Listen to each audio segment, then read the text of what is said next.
તો તમને ક્યારે એવું થયું છે કે તમે ઊંઘ્યા છો અને સપનામાં ખુદ ભોળેનાથને જોયા હોય? ક્યારે તમે કોઈ અજાણ્યા શિવ મંદિર, ઘાટ કે હિમાલય જેવા સ્થાનો જોયા હોય? સાત રહસ્યમય અને ભયજનક લાગતા શું એવા સપના તમને વારંવાર આવે છે?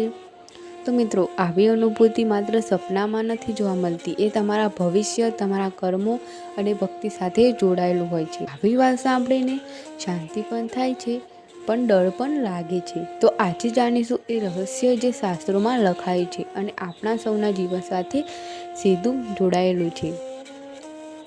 શિવ પુરાણ અને અમુક ઉપનિષદોમાં લખાયું છે કે જ્યારે આત્મા ભક્તિ તરફ ખેંચાઈ રહી હોય, જ્યારે ભોળેનાથ તમારા ઉપર પ્રસન્ન હોય, ત્યારે તમારે આવા સપના આવે છે. એ તમારો એક સંકેત છે કે તમારા જીવનમાં કોઈ મોટી ધાર્મિક પરીક્ષા આવવાની હોય, ત્યારે ભગવાન ખુદ તમારા સપનામાં આવે છે. આવી સ્થિતિમાં સપના માત્ર સપના નથી રહેતા, એ બને છે દિવ્ય સંકેત, એક અદૃશ્ય ઈશારો. ભોળાનાથ કહે છે, જાગ, તારા જીવનમાં કંઈક મહત્વપૂર્ણ થવાનું છે.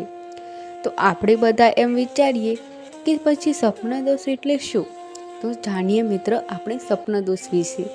સ્વપ્નદોષ એટલે શિવ દરેકના સપનામાં આવે છે, પણ અમુક વાર એ શુભ હોય છે, અમુક વાર એ કંઈક બીજો ઈશારો પણ હોય છે.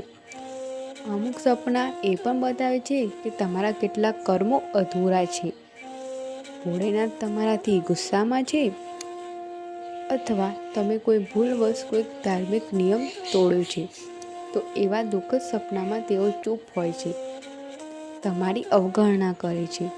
આવા સપના જો તમને આવે તો તમારે સમજવું કે કોઈ ભૂલવશ તમારાથી ઉપવાસ કે શિવ પાઠમાંથી તમારી ભૂલ થઈ છે, તો તમારે સમાપન કરવું જોઈએ.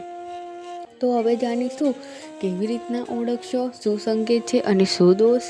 જો સપનામાં શિવ શાંત હોય, તમારું આદર્શ રીતે સ્વાગત કરે હશે, તો સમજો કે તેમની કૃપા છે.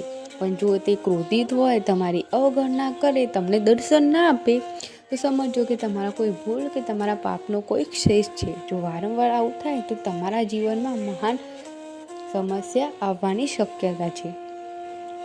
જો આવું થાય તો શું કરવું? તો બીજા દિવસે શિવ મંદિરે જઈ દર્શન કરવું, ત્યાં મહામૃત્યુંજય નામનો જપ કરવો, શિવ મંદિર જઈને દૂધ બીલીપત્રથી અભિષેક કરવો, 11 રુદ્રાક્ષની જાપ કરવો, એકાદશીનો ઉપવાસ કરવો, શિવ તાંડવ સ્ત્રોતને 5 વખત વાંચવું, ચાંદની રાતને શિવને દૂધ ચડાવી એમની ક્ષમા માગવી. પુરાણોમાં એવું માનવામાં આવે છે કે ભગવાન શિવ એ સમય, સ્વપ્ન અને સંસારથી પણ પરે છે. જ્યારે તમારા સપનામાં આવે છે, એ કેવળ મનનો વિચાર નથી હોતો, એ છે એક આત્માનો સંવાદ. ભોળા તમારી સાથે વાત કરવા માગે છે, એમનો સંકેત અવગણશો નહીં, કારણ કે ભોળા જ્યારે બોલે છે ને, ત્યારે ભૂતકાળ પણ બદલી શકે છે. જો તમારા સપનામાં ભગવાન વારંવાર આવે છે, તો જાણજો કે તમે ભોળેનાથના ખાસ ભક્ત છો. એમના સંકેતને સમજવાનું શરૂ કરો, ભક્તિથી જીવન બદલાઈ શકે છે.